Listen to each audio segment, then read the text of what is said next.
Hola, bienvenidos a este seguimiento a la batalla del 16 y el 17 de junio en el marco de la guerra entre Israel e Irán. Vamos a mirar rápidamente cuatro elementos. El primero, el resumen de las operaciones. Y en estos 2 días, ¿qué se puede decir? Que se mantiene el duelo misilístico entre Israel e Irán. De pronto, con una leve disminución en el envío de misiles de parte de Irán, no así en la efectividad ni en los tipos de misiles. Incluso se habla que el día de ayer, el 17, Irán volvió a utilizar misiles hipersónicos tipo Fateh-1, que además de ser hipersónicos tienen otra característica, y es que tienen una ojiva maniobrable en la etapa de entrada, lo cual dificulta todavía más una posibilidad de interceptación. Eh, Esto es importante si se tiene en cuenta que Israel tiene, como lo veíamos en un video anterior, tiene 7 sistemas de protección contra misiles, 4 propios en el terreno, un quinto en el terreno también administrado por Estados Unidos y otros 2 regionales a manera de anillo de seguridad también administrado por Estados Unidos. Que Irán sigue impactando a Israel a pesar de los ataques israelíes a los sitios de depósitos de misiles de Irán, de los sitios de lanzamiento de misiles de Irán y de estos 7 sistemas de defensa, que a pesar de todo ello Irán sigue impactando a Israel, es un asunto no menor.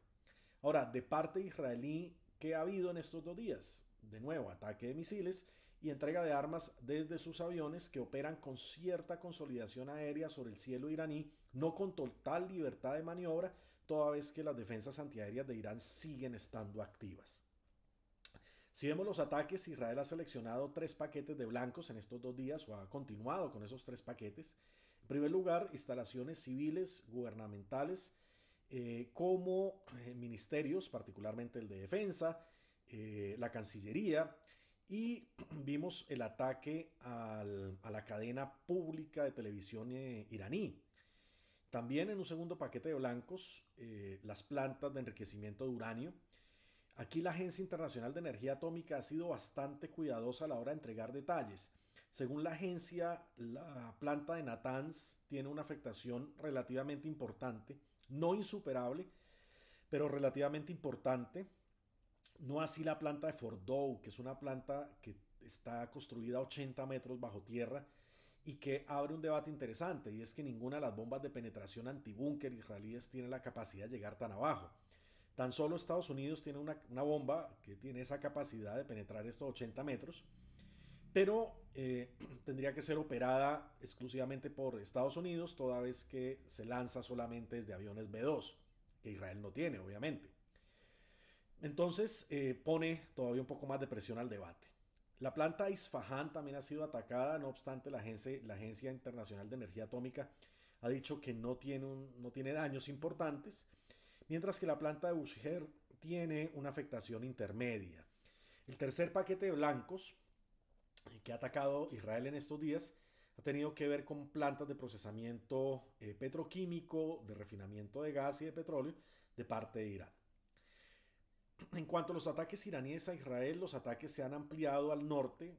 Usualmente se habían concentrado en el centro, ahora se han ampliado al norte, tanto a toda la región de Galilea, particularmente a Rosh Pina Tamra, y los ataques de Haifa han sido muy importantes porque allí hay una serie de refinerías israelíes que Irán ha estado atacando. En segundo lugar, han aparecido unas líneas de operaciones disruptivas muy interesantes, como la línea de operaciones psicológica, la ciber y la de información.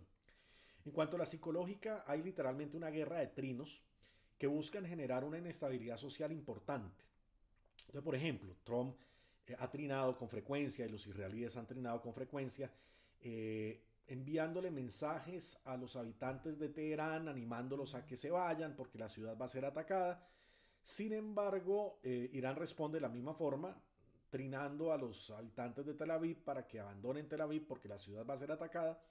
Esto tiene un impacto psicológico importante y es generar zozobra en extremo.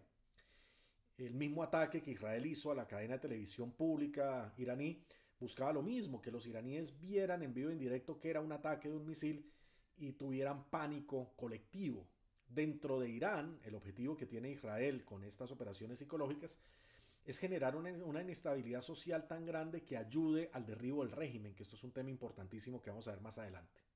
En cuanto a operaciones ciber, Israel ha estado muy activa estos 2 días en cuanto a ataques ciber dentro de Irán que afecten instalaciones o infraestructura civil, particularmente la infraestructura financiera, dejando a los iraníes sin la posibilidad de acceder a dinero, lo cual es crítico obviamente en cuanto a estabilidad. Pero también ha habido operaciones de información del lado de Irán, multiplicando una serie de fake news donde maximizan los daños causados por ellos en ataques a Israel, donde minimizan de pronto los ataques, el efecto de los ataques causados de Israel dentro de Irán. Pero también Israel ha empleado muchísimos medios o muchísimos elementos de operaciones de información para crear narrativas, sobre todo para preparar una noción de victoria. Me llamó mucho la atención un mensaje WhatsApp que se hizo viral aquí en Colombia, donde un aparente general español hacía un resumen analítico de la operación israelí. Estos son fragmentos textuales de ese mensaje. Y concluía diciendo básicamente que la operación había sido una operación perfecta, impecable, que era la envidia de Estados Unidos, que era la envidia del Reino Unido. Y quise pasar ese mensaje por un verificador de inteligencia artificial. Estos son los resultados de ese verificador.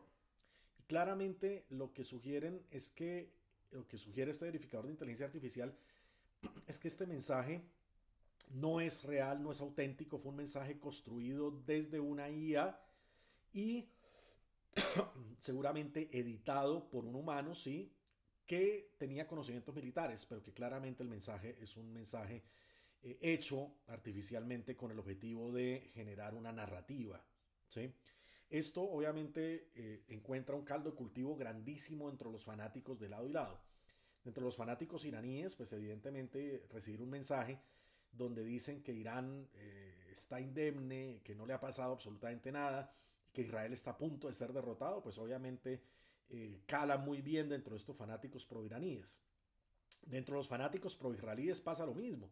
Un mensaje donde diga que la operación fue perfecta, que Israel tiene el dominio pleno de la guerra, que Irán está de rodillas a punto de rendirse, pues obviamente también va a tener una acogida muy grande. Infortunadamente los extremos y los fanáticos terminan pareciéndose muchísimo, ya que un fanático pro-israelí es una fiel copia de un fanático pro-iraní. Son muy parecidos. El tercer factor tiene que ver con Estados Unidos. En estos 2 días, ¿qué pasó? Hubo una cosa importantísima y fue un choque entre el presidente Trump y la directora de su Directorio Nacional de Inteligencia.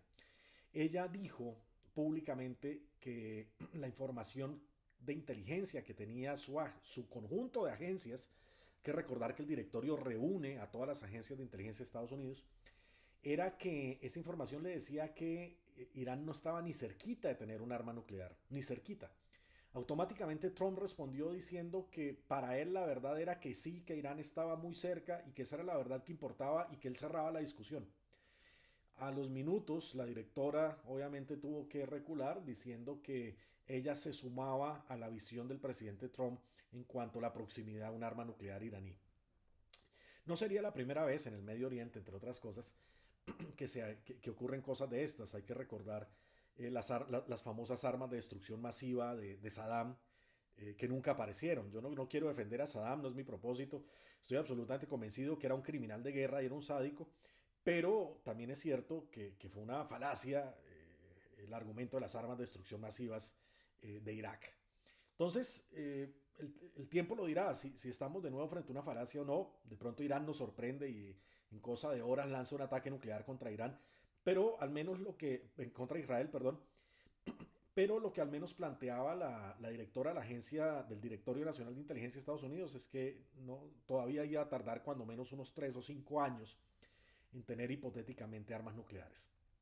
Lo segundo que pasó en cuanto a Estados Unidos fue un desplazamiento de capacidades logísticas y de sostenimiento operacional al Medio Oriente. Vimos como decenas de aviones cisterna fueron de Estados Unidos en dirección a Europa en alistamiento para el Medio Oriente. Y lo tercero que ocurrió fue una alta frecuencia y participación de Trump en las operaciones de información, como ya lo vimos. El cuarto elemento y final dentro de este seguimiento de la batalla es cómo está evolucionando la factibilidad del objetivo estratégico. El objetivo estratégico de parte de Israel es un cambio de régimen. Debo decir que no es fácil, sigue sin ser fácil la caída de los ayatolas, sobre todo porque en estos 2 días, de cierta manera, Francia se pronunció diciendo que un asesinato del ayatola sería una absolutamente contraproducente y una mala idea de parte de Israel. Turquía se pronunció y a Turquía en la región hay que tenerlo presente porque es un jugador regional importante y tiene un antagonismo fuerte con Israel. Y Turquía con Erdogan dijo lo mismo, dijo que Israel estaba transgrediendo todas las líneas rojas posibles de la legalidad en la guerra. Pero más allá de eso se pronunció Putin, se pronunció Rusia, seguramente porque ve que sus intereses económicos en Irán, al igual que China, se están viendo amenazados por Israel. Y se pronunció con una particularidad crítica muy fuerte en contra de Israel. Recordemos que buena parte de la élite israelí es rusa y estos posicionamientos tan críticos de Putin no son muy comunes, pero hoy lo hizo, bueno, ayer lo hizo. Entonces, un cambio de régimen en Irán con esas posiciones tan claras de Francia, pues de Europa, pues estoy seguro que Macron no es el único, de Turquía, del mundo chiita. Hay que recordar también que ayer el ayatollah hizo un trino rarísimo y decía literalmente que la guerra hasta ahora estaba comenzando, y hacía una mención a Ali, que es el principal de los seguidores de Mahoma y el primer imán dentro del mundo chiita. Ese trino tenía toda la intención de estar preparando un llamamiento a los chiitas del mundo para que se sumen a la guerra, una especie de guerra santa. Entonces, un cambio de régimen no lo veo tan simple, sin embargo, creo también que las probabilidades han subido.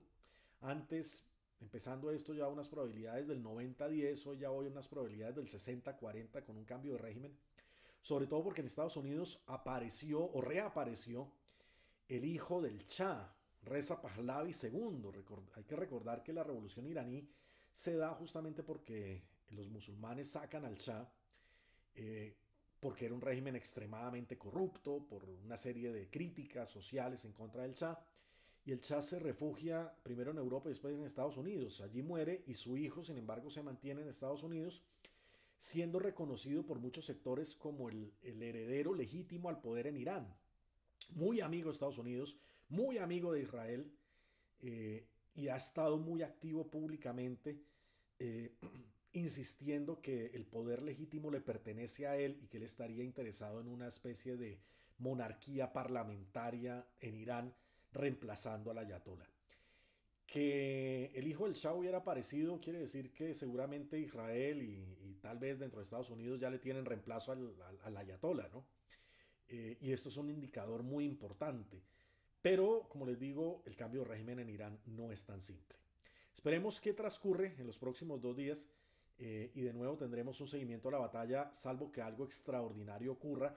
Y a lo extraordinario me refiero a una participación directa de Estados Unidos, por ejemplo, a la muerte del ayatollah, al llamamiento a una guerra santa, a algún tipo de ataque iraní dentro de Israel que sobrepase cualquier tipo de cálculo. Y sobre todo, hago dos últimos llamados. El primero, a que revisemos toda la información que viene, la revisemos con pinzas, la contrastemos, no le creamos a tanto experto Wikipedia que hoy pulula en las redes sociales. Hoy son expertos en Medio Oriente, mañana son expertos en la cuarta luna de Júpiter.